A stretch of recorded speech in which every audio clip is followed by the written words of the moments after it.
മാനസികമായിട്ട് അല്ലെങ്കിൽ അവരുടെ വ്യക്തിത്വത്തെ ഇല്ലാതാക്കുന്നത് അല്ലെങ്കിൽ അവരുടെ പേഴ്സണാലിറ്റി ഡെവലപ്മെൻറ്റിന് തടസ്സമാകുന്നത് എന്താണ്? നമ്മുടെ ഫിസിക്കൽ അബ്യൂസ് മാത്രമല്ല, വെർബലി നോൺ വെർബലി നമ്മളെ കുട്ടികളോട് ചെയ്യുന്ന ഒരുപാട് അബ്യൂസസ് ഉണ്ട്. അതിനെക്കുറിച്ച് നമ്മൾ ബോധേഡാണോ? അത് സംസാരിക്കുന്നത് നമ്മൾ പെട്ടെന്ന് തിരിച്ചറിയാത്ത, എന്നാൽ നമ്മളെ മക്കളെ മാനസിക സമ്മർദ്ദത്തിലാഴ്ത്തുന്ന, നമ്മൾ പാരൻസ് എന്ന നിലയിൽ നമുക്കിടയിൽ സംഭവിക്കാവുന്ന ചില കാര്യങ്ങളെക്കുറിച്ചാണ് നമ്മൾ ഇന്നത്തെ വീഡിയോയിൽ സംസാരിക്കുന്നത്. നിങ്ങളിൽ അമ്മയ്ക്ക് നിങ്ങൾ എത്ര മാർക്ക് കൊടുക്കും? 100ൽ 100 കൊടുക്കുക?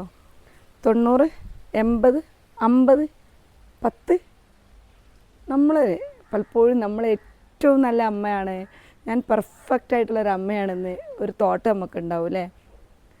കാരണം നമ്മളിതുവരെ പഠിച്ച ജീവിതാനുഭവങ്ങളൊക്കെ വെച്ചു നമ്മുടെ ചുറ്റുപാടിൽ നമ്മൾ കണ്ടതും അറിഞ്ഞതും നമ്മുടെ പാരൻസിൻ്റെ അടുത്ത് നിന്ന് കിട്ടിയതും നമ്മൾ വായിച്ചതും മനസ്സിലാക്കിയതും നമ്മൾ പഠിച്ചതൊക്കെ അറിവ് വെച്ചിട്ട് നമ്മൾ ഏറ്റവും നല്ലൊരു അമ്മയാണ് എന്ന് നമുക്കൊരു കണക്ക് കൂട്ടലുണ്ട് അല്ലേ? എല്ലായ്പ്പോഴും ആ കണക്ക് കൂട്ടൽ നമ്മൾ ശരിയാണെന്ന് നമുക്ക് തോന്നുന്നു. വിലയിരുത്തുമ്പോൾ നമ്മളൊരു ഏറ്റവും ബെസ്റ്റ് അമ്മയാണെന്ന് തോന്നുന്നുണ്ടോ? ഏറ്റവും ബെസ്റ്റ് അമ്മയാണ് എന്ന് തോന്നുന്നവർ ഒന്ന് കമൻറ്റ് ചെയ്യൂ.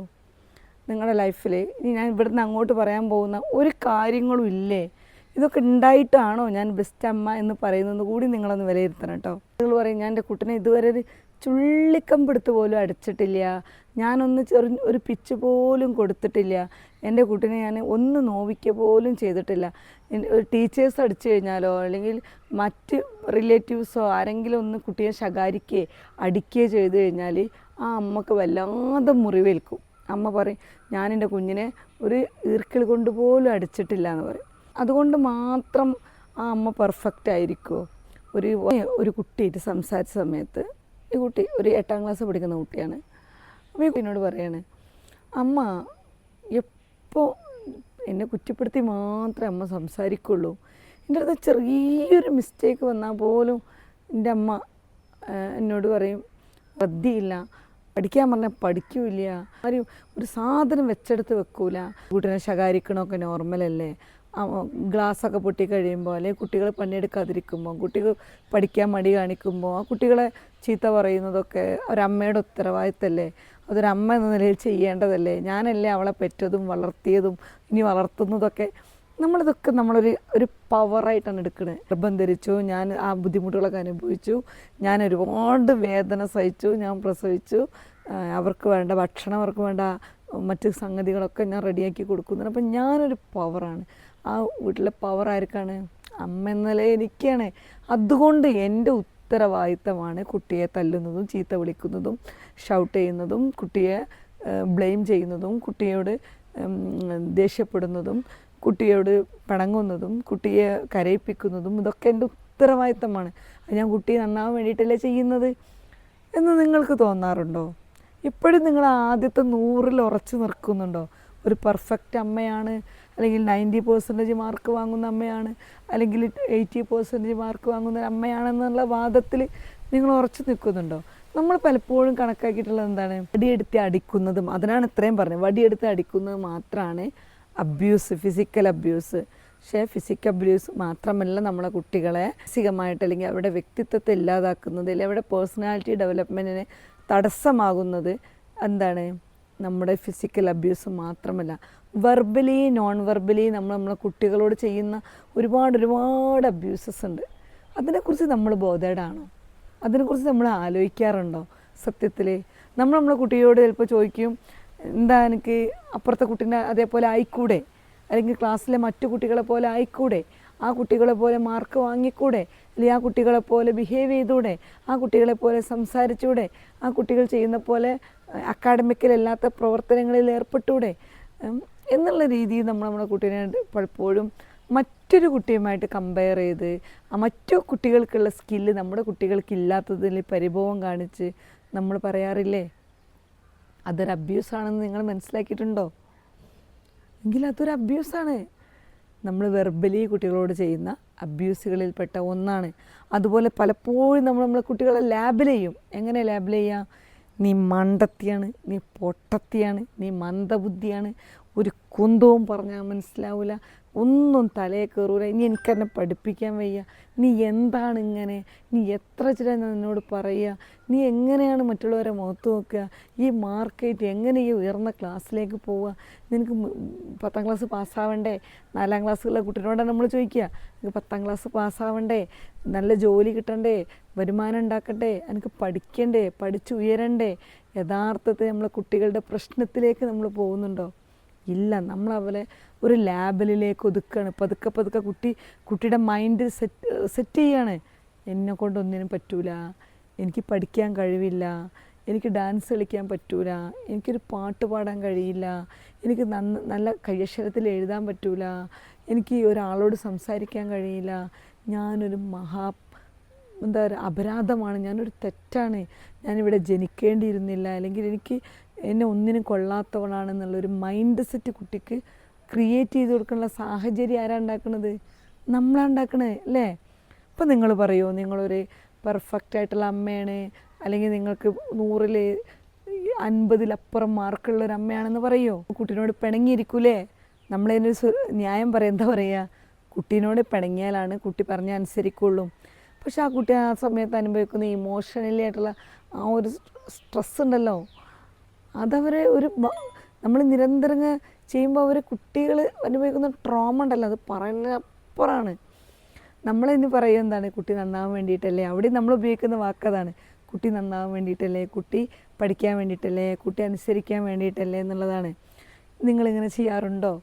നിങ്ങളിങ്ങനെ ചെയ്യുന്നൊരമ്മയാണോ? നമ്മൾ കുട്ടികളോട് ചെയ്യുന്ന verbal or non verbal abuses ആണ്. അവരെ മാനസികമായിട്ട് അവരെ ദ്രോഹിക്കുകയാണ് ചെയ്യുന്നത്. നമ്മൾ അറിഞ്ഞോ അറിയാതെയോ നമ്മുടെ ചുറ്റുപാടുകളിൽ നിന്നോ, ഞാൻ നേരത്തെ പറഞ്ഞ പോലെ നമ്മുടെ എക്സ്പീരിയൻസിൽ നിന്നോ, നമ്മുടെ വായനയിലും നമ്മുടെ പഠനത്തിലും നമ്മുടെ ജീവിതത്തിലുടനീളം നമ്മൾ ആർജിച്ചെടുത്ത, നമ്മൾ ശരിയാണെന്ന് വിശ്വസിക്കുന്ന ഒരുപാട് ധാരണകൾക്ക് പുറത്താണ് നമ്മളെ മക്കളോട് ഇങ്ങനെ ചെയ്യുന്നത്.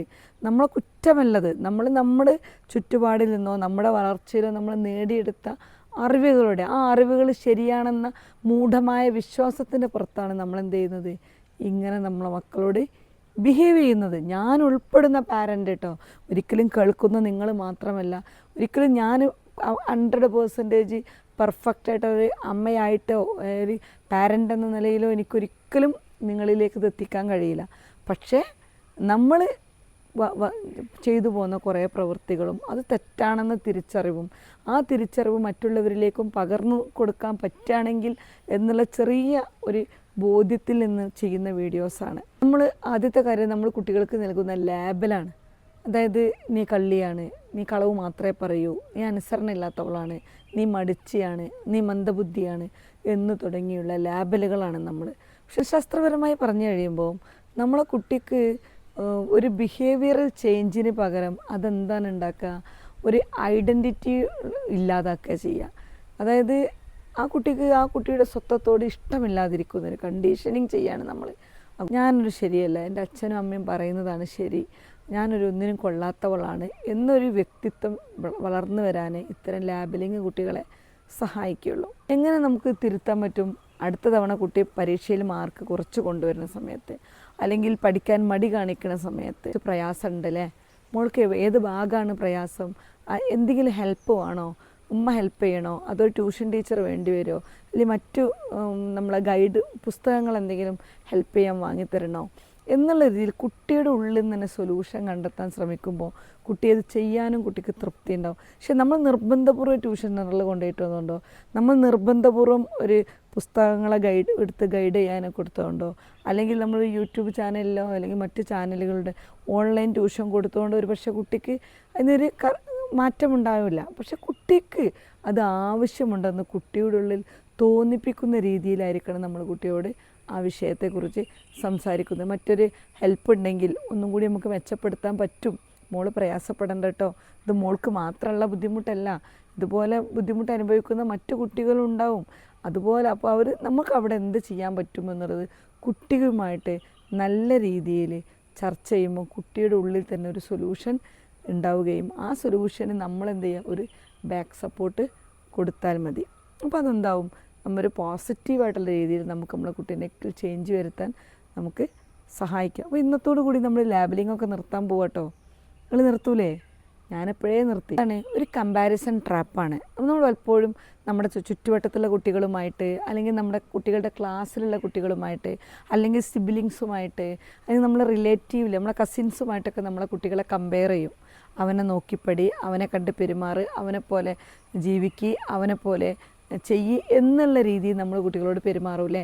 അത് നമ്മൾ മനസ്സിലാക്കേണ്ടത് ഓരോ കുട്ടിയും യുണീക്കാണെന്നുള്ളതാണ്.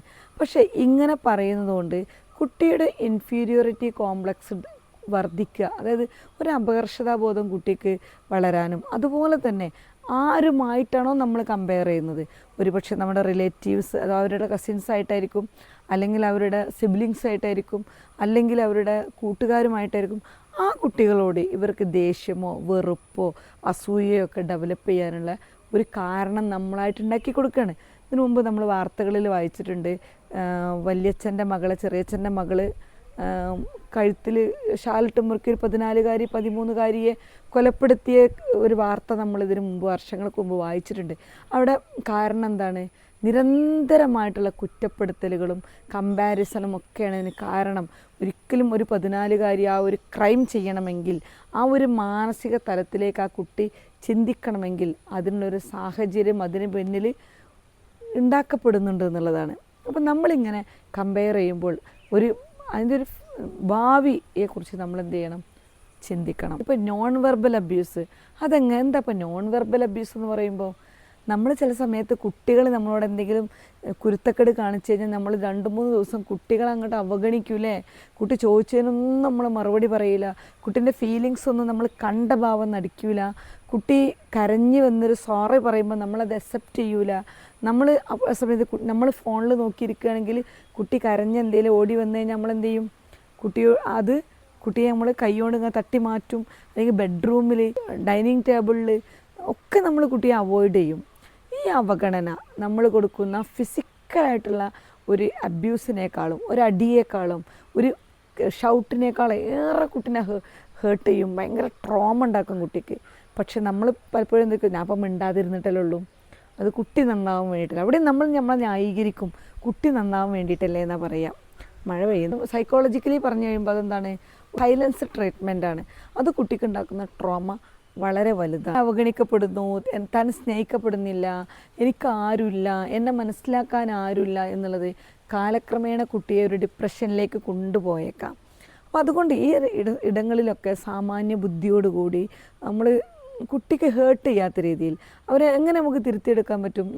അവരോട് പറയുന്ന വാക്കുകൾ, അവരോട് കാണിക്കുന്ന അവഗണനകളൊക്കെ ഒരു പോസിറ്റീവ് സ്ട്രോക്കിലൂടെ നമുക്ക് മാറ്റാൻ പറ്റും. ഇപ്പോൾ കുട്ടി മാർക്ക് വരുന്ന സമയത്ത് നമുക്ക് എവിടെയാണ് മോൾക്ക് പഠിക്കാൻ പ്രയാസം, ഏത് ഭാഗമാണ് കുട്ടിക്ക് മനസ്സിലാവാത്തത് എന്നുള്ള രീതി, ഉമ്മൻ്റെ ഹെൽപ്പ് വേണോ, ഉമ്മ എവിടെയാണ് മോളെ സപ്പോർട്ട് ചെയ്യേണ്ടത് എന്നുള്ള രീതിയിൽ നമുക്ക് അടുത്ത തവണയൊക്കെ ഇതിനേക്കാളും മെച്ചപ്പെടുത്താം. ഉമ്മ കൂടെ ഇരുന്നാലോ, അപ്പോൾ ഉമ്മ കൂടെ ഇരുന്നാൽ എനിക്ക് പഠിക്കാൻ പറ്റും എന്നൊരു കുട്ടി പറയുന്നുണ്ടെങ്കിൽ കംപ്ലീറ്റ്ലി ക്വസ്റ്റ്യൻസ് നമ്മൾ സ്പൂൺ ഫീഡിങ് നടക്കും പോലെ ചെയ്യാതെ കുട്ടി ഹെൽപ്പ് ചെയ്യാം ഒരു ആൻസർ കണ്ടെത്താൻ, ഒരു പ്രോജക്റ്റ് വർക്ക് ചെയ്യാൻ, അതെങ്ങനെയാണ് ചെയ്യേണ്ടത്, അത് ചെയ്യുമ്പോൾ ഏറ്റവും സിമ്പിളായിട്ട് നമ്മൾ ഭയങ്കര ഭാരമുള്ളൊരു പ്രോജക്റ്റ് വർക്ക് ചെയ്യിക്കുന്നതിനേക്കാളും ഏറ്റവും സിമ്പിളായിട്ട് ആ കുട്ടിക്ക് അതിലേക്ക് എത്താനുള്ള എന്തൊക്കെ ഹെൽപ്പാണ് നമുക്ക് ചെയ്യാൻ പറ്റുക, അത് നമ്മൾ ചെയ്തു കൊടുക്കുക.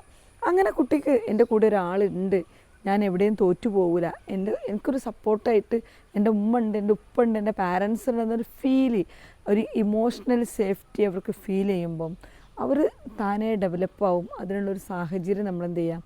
ഒരുക്കി കൊടുക്കുക. അതിലൂടെ നമ്മുടെ പെരുമാറ്റങ്ങളിലൂടെ നമ്മളെങ്ങനെയാണോ ഒരു പ്രതിസന്ധികളെ ഫേസ് ചെയ്യുന്നത്, അതിനെങ്ങനെയാണോ ഡീൽ ചെയ്യുന്നത്, ആ സമയത്ത് എങ്ങനെയാണോ നമ്മൾ റിയാക്ട് ചെയ്യുന്നത്, ഇതൊക്കെ ഒരു കോപ്പി പേസ്റ്റ് പോലെ നമ്മളിൽ നിന്ന് കോപ്പി ചെയ്യുന്ന ഒരു കണ്ണാടി പോലെ നമ്മളിൽ നിന്ന് അതുപോലെ തന്നെ കുട്ടികൾ പകർത്തുന്നുണ്ട്. പലപ്പോഴും നമ്മളത് ശ്രദ്ധിക്കാറില്ല അല്ലേ? കാരണം നമുക്ക് ദേഷ്യം വരുമ്പോൾ നമ്മൾ സാധനങ്ങൾ വലിച്ചെറിയും, നമുക്ക് ദേഷ്യം വരുമ്പോൾ നമ്മൾ ഷൗട്ട് ചെയ്യും, നമുക്ക് സങ്കടം വരുമ്പോൾ നമ്മൾ കുട്ടിയെ അടിക്കും, നമുക്ക് സങ്കടം വരുന്ന സമയത്ത് നമ്മുടെ ഉള്ളിലെ ഫ്രസ്ട്രേഷൻസ് അനുസരിച്ച് നമ്മൾ എങ്ങനെയാണോ ബിഹേവ് ചെയ്യുന്നത് അത് കോപ്പി ചെയ്യുന്ന ഒരാൾ നമ്മുടെ കൂടെ ഉണ്ട് എന്നുള്ളൊരു തിരിച്ചറിവിലായിരിക്കണം നമ്മൾ പലപ്പോഴായി നമ്മുടെ ജീവിതാനുഭവങ്ങളിൽ നമ്മൾ ആർജിച്ചെടുത്ത കുറേ കാര്യങ്ങൾ നമ്മളെ കുട്ടികളിൽ ഇംപ്ലിമെൻ്റ് ചെയ്യുകയാണ്. നമ്മളെ കുട്ടികളെ നമ്മളത് മൂഢമായ സ്വർഗത്തിലിരുന്ന് നമ്മളെ കുട്ടികളിലേക്കും അത് പകർന്നു കൊടുക്കുകയാണ്. അപ്പോൾ നമ്മൾ തിരിച്ചറിയുന്നിടത്ത് നമ്മൾ എന്ത് ചെയ്യണം, ഒരു മാറ്റത്തിന് തയ്യാറാവണം. ആ മാറ്റം ഒരു ദിവസം കൊണ്ടോ 2 ദിവസം കൊണ്ടോ 1 മാസം കൊണ്ടോ ചിലപ്പോൾ 2 മാസം കൊണ്ടോ ഒന്നും പ്രകടമാവില്ല. പക്ഷെ നമ്മളെ കുട്ടികൾക്ക് വളരെയധികം പോസിറ്റീവായിട്ടുള്ള ഒരു ഡെവലപ്മെൻ്റ് ഉണ്ടാവും. അതിന് നമ്മൾ സ്വയം മാറണം.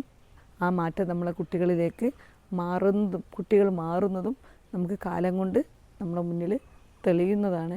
അപ്പോൾ നമ്മളെ പാരൻറ്റിങ് എന്നുള്ളത് നമ്മുടെ ജീവിതത്തിലുടനീളം നമ്മൾ അപ്ഡേറ്റ് ചെയ്യേണ്ട ഒരു കാര്യമാണ്. കാലഘട്ടത്തിനനുസരിച്ച്, കുട്ടികളുടെ പ്രായത്തിനനുസരിച്ച്, നമ്മുടെ പുതിയ പുതിയ ജീവിത ക്രമങ്ങൾക്കനുസരിച്ച് നമ്മുടെ പാരൻറ്റിങ് രീതികളിലും മാറ്റം വരുത്തിയാൽ നമ്മുടെ മക്കളും പേഴ്സണാലിറ്റി ഡെവലപ്മെൻറ്റ് വളരെ പോസിറ്റീവായിട്ടുള്ള ഒരു ഡെവലപ്മെൻറ്റ് നമ്മുടെ കുട്ടികൾക്ക് ഉണ്ടാവുകയും അതിൻ്റെ ഒരു ഗുണം അവർക്ക് മാത്രമല്ല, അവർ പ്രവർത്തിക്കുന്നതിൽ, അവർ ജീവിക്കുന്ന ചുറ്റുപാടുകളിലും അവരുടെ കുടുംബത്തിലും ഉണ്ടാവുകയും നല്ലൊരു സമൂഹത്തെ വാർത്തെടുക്കാൻ അത് നമ്മളെ സഹായിക്കുകയും ചെയ്യും.